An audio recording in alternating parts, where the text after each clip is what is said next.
There are two things that I know are 100% true about gardening. Number one, you have to invest time. Even if it's just a little bit every day, if you want to harvest, you have to sow the seed. And before you sow the seed, you need to educate yourself on what the seed needs. You need to prepare a place for the seed. And that's a whole nother process, but basically, you have to invest time. Number two, you can't quit. There will be failures, and in the beginning, there may be more failure than success, but you can't quit. Because in my experience, 90% of what I've learned gardening is because something didn't work. Basically, I learned from my mistakes. At first, that made me want to quit, but once I had some success under my belt, it all just became one big experience. I had successes and I had failures. But the failures didn't define my whole experience or my garden. They were just a tool that I used to learn. The more you invest the time, the more you sow the seed, the bigger and more fruitful your garden becomes, and it's just a delight and a joy. You have to just have a go at it. I was going to start today cleaning up the yard and amending my beds to get them ready to sow some seeds into them, but it's so foggy outside. I think I'm going to go to Home Depot or Lowe's and pick out the paint color that I want for the bathroom, so I'll be back. The fog is intense. I'm here for paint, but I am feeling very tempted by all of this. I'm gonna stay steady though. There is a lot to do in the garden today, but I can't do anything until I clean up. You know, it's kind of like when you want to cook a meal in the kitchen. I have to clean the kitchen first. I can't function very well in a dirty kitchen, and that's how I feel about out here. I have made a mess and not cleaned it up all winter long, and I'm gonna tidy up today. That's how I'm gonna start, so I can get like a clean palette, and then I'll move on to some of the real gardening. So for me, a lot of the cleanup is edging around these raised beds or trimming. That is just so messy looking to me to have the weeds growing up the side, but it happens. I have stakes everywhere because of my netting and stuff, and I have bricks everywhere. This farm is run on bricks. I don't know what I would do without them.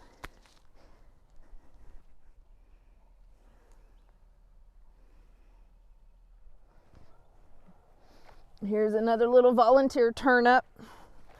Here's a volunteer turnip, which I'm going to harvest that little guy.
You may be wondering why I have all of these sticks, and I use them for I use them to make A-frames when I'm planting beans.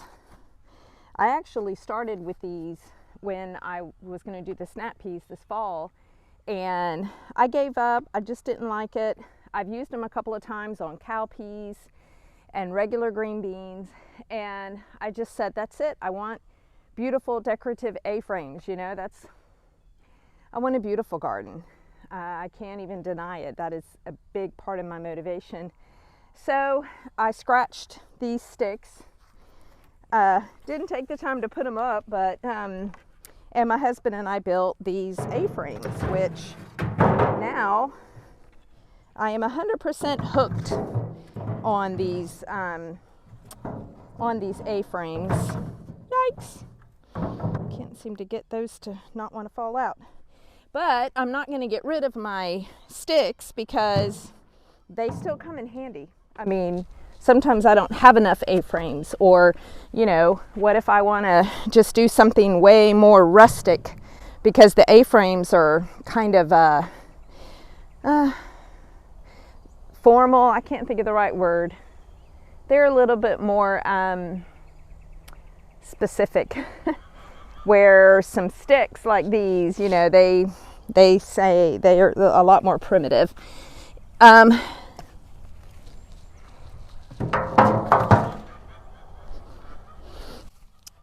all of this is going to get put up, and I'll pull it back out again as I need it. But right now I just need a clean palette so I can see what I want to do.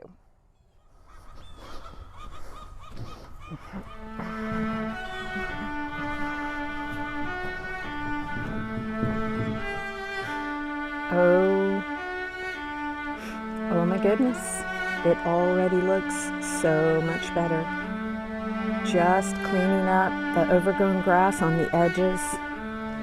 You know, it shows those clean lines, and even though not everything is chopped down, it still looks really good and really clean.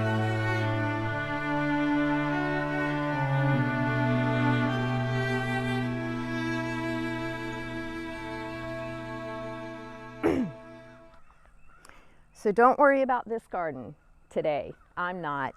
It needs to get extremely weeded, and some of the things that died this hard freeze taken out if they are truly dead.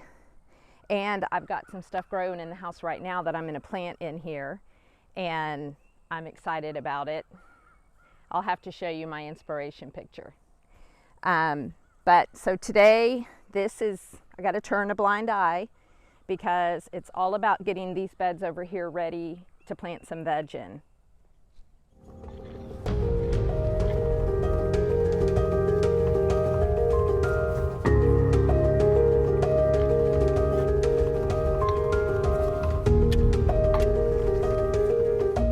So I've already put some manure in here, and now I am adding some bone meal.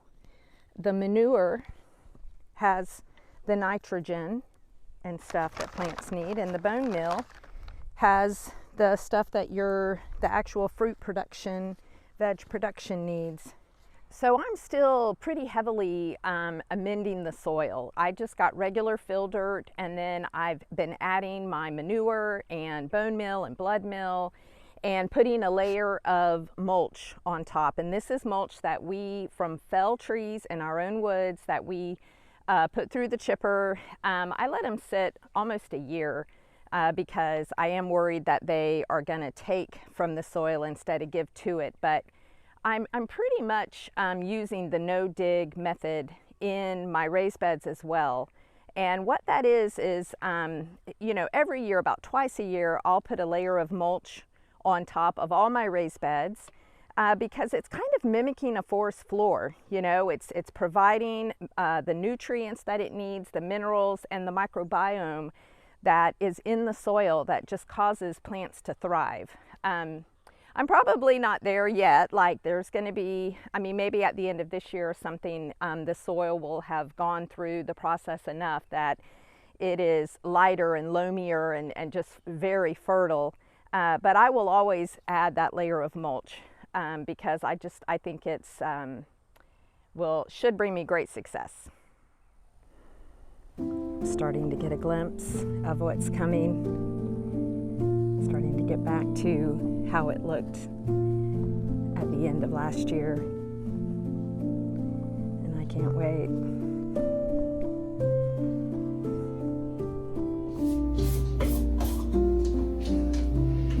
All right, I've got my samples of paint, and the story behind my samples of paint are that when the original scheme was that we were going to do white tile in the shower and then like a very light pink tile behind the vanity. But when we bought the tile for the shower, we ended up having almost enough left over to do this wall, and I am just that person that cannot waste like that, I guess, and I knew that it would be good enough, so we tiled this in white. So now I'm gonna try to get that little pop of pink that I want in my paint. But I also was torn a little bit with just doing a white. I mean, I'm not the biggest fan of white on white on white, but I know that I can add pops of color that will kind of just bring the room together. This is the pink. It is by Behr Paint. It is called Moxie. Ooh, I like Moxie. All right, let's see. Oh, I'm liking that already. That might be the color.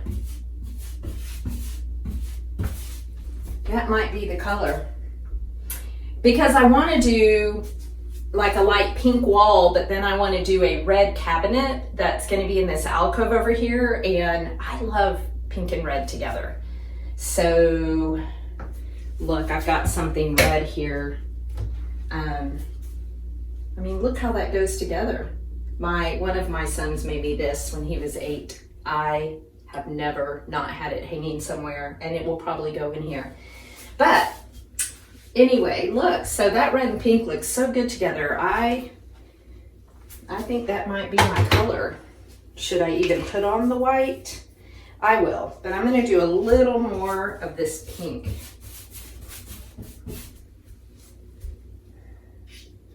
I think the pink's gonna work better because like the white vanity. I mean, it's, in my opinion, it's just already bringing out the contrast that I want. So again, I've got this picture that it's a card that I bought and framed for Valentine's Day. I love us. And I'm gonna keep it hanging too. So again, wow. That's excellent. All right, I've got my paint color now. Now to get on with it.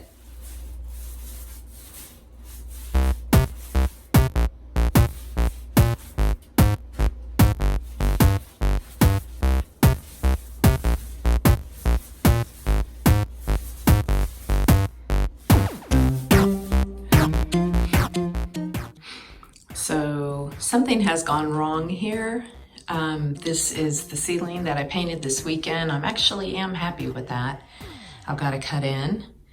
But then what I feel is that it made this pink that I was actually happy with, I am now not really that happy with it. And I probably can't capture, oh, meow, meow. I probably can't capture what I'm talking about with the camera, but it made, let me see if I turn it this way. It made the pink to me Pepto-Bismol-y. Like now I'm imagining that pink in the whole bathroom and it just kind of swallows me like I'm in a stomach or something. That might be extreme, but so I don't think I like the pink anymore. I'm gonna think about this and contemplate it, and I'm thinking I might either paint this wall white and this wall white, and then maybe just this wall, which is the back wall where the toilet is. So this wall would be white, but then pink and pink in this alcove where there will be a floor, almost floor to ceiling pine cabinet. And maybe this wall white, which is the wall to the shower. This is our temporary lighting. This bathroom remodel has been going on for months now. This bathroom has taken forever and had so many, we would have to take all the plastic down and put it back up. Go a week, take the plastic down, put it back up. It's been just a journey. So we really are at the finish line, but I'm gonna have to tack another week. And if you remember what I said out in the garden, it always takes longer than you think it's gonna take, especially if you do it yourself. And I'm probably I've got to investigate this. I'm not gonna put this pink everywhere. I already know it's not gonna work. Maybe, I think I'm just in denial. Get out, bear. I already know it's not gonna work. You pulling them off one by one? Yeah. This one. How hard is it to get off these? I have no idea. This one is easy. Let me see your nails. That's fun. Yeah. Oh, look at that one. Yeah. Yeah. I'm gonna take the little ones too, because they probably taste the same.